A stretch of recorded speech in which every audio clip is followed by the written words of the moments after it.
Assalamualaikum warahmatullahi wabarakatuh. Perkenalkan, saya Lisnawati dengan NIM A1S1225052. Di sini saya akan menyebutkan beberapa karakteristik item yang dihindari nih di bimbingan dan konseling. Nah, di sini terdapat 7 karakteristik. Yang pertama, yaitu hindari pernyataan yang bersifat harapan atau bersifat andaian, seperti penggunaan kata bila mana, bila, jika, dan sejenisnya. Nah, contoh nih, orang tua saya akan memuji saya bila saya mendapatkan nilai yang baik. Nah, item tersebut bersifat pengandaian karena menggunakan kata akan dan kata bila yang bermakna pengandaian.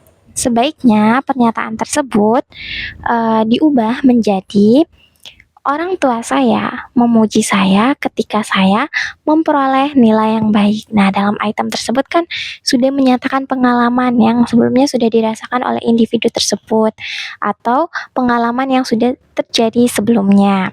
Kemudian yang kedua, hindari pemakaian kata sangkal seperti kata tidak, tak, tiada, bukan, dan sejenisnya karena akan menimbulkan pemahaman ganda. Seharusnya pilih kata yang menjadi lawan kata sesudahnya. Contohnya, item yang menggunakan kata sangkal suka. Nah, orang tua saya tidak suka dengan kekasih saya. Nah, kata tidak suka itu dapat diartikan berbagai hal seperti benci, menolak, melarang, atau punya pilihan lain. Sebaiknya pernyataan dalam item tersebut tidak menggunakan kata tidak, tetapi menggunakan salah satu di antaranya. Misal, menggantinya dengan kata melarang. Seperti orang tua saya melarang saya berpacaran dengan kekasih saya. Nah, sudah jelas kan di dalam pernyataan tersebut ada kata melarang, berarti melarang.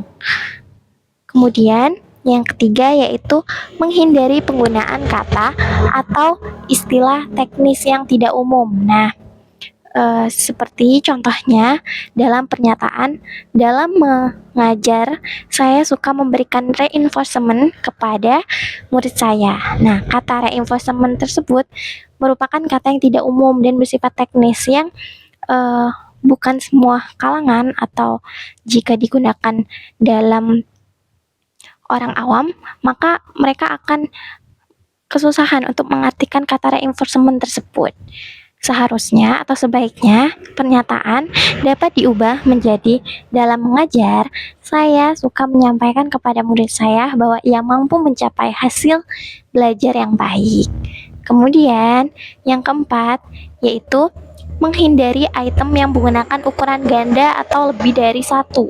Nah, biasanya item yang menggunakan kata penghubung dan, dengan, serta, di samping, dan sejenisnya. Nah, sebab kata-kata tersebut cenderung menjadi item yang memiliki ukuran ganda atau memiliki dua makna yang dapat membuat responden keliru atau kesusahan dalam menjawab. Nah, misalnya nih, contoh, guru saya menggunakan bahasa Indonesia yang baik dan benar.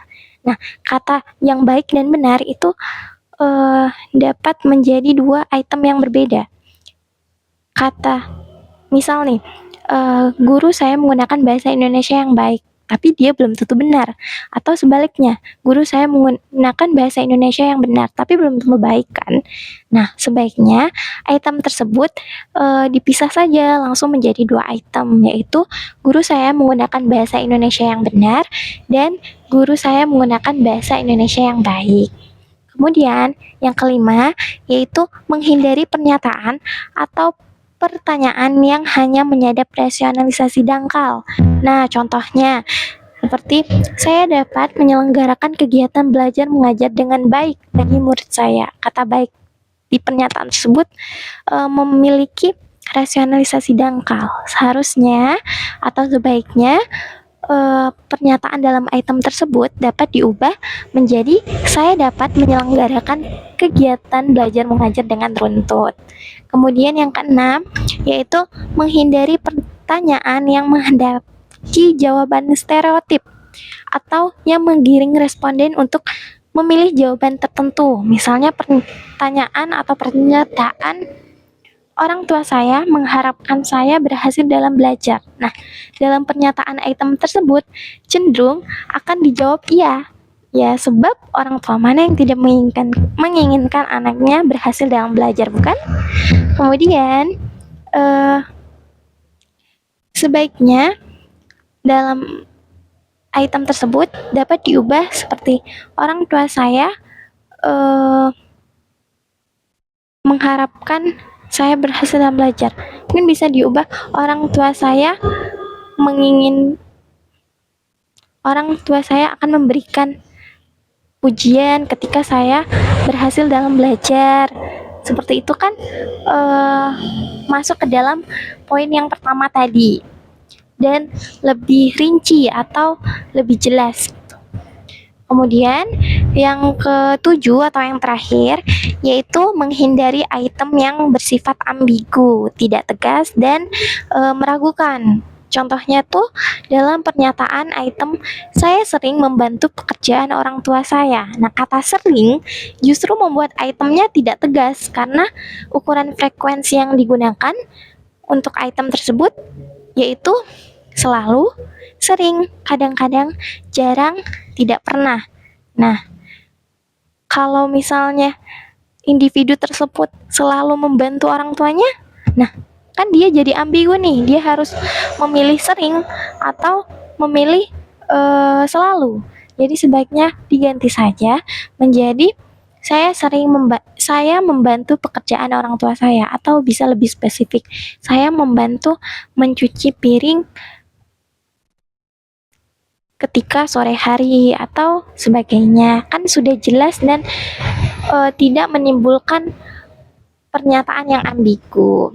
Nah, itulah tadi 7 karakteristik item yang dihindari oleh prodi bimbingan konseling dalam membuat item pernyataan penelitian.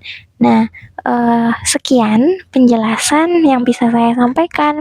Apabila ada salah kata dalam penyampaian atau salah ucap, mohon dimaafkan. Saya akhiri. Wassalamualaikum warahmatullahi wabarakatuh.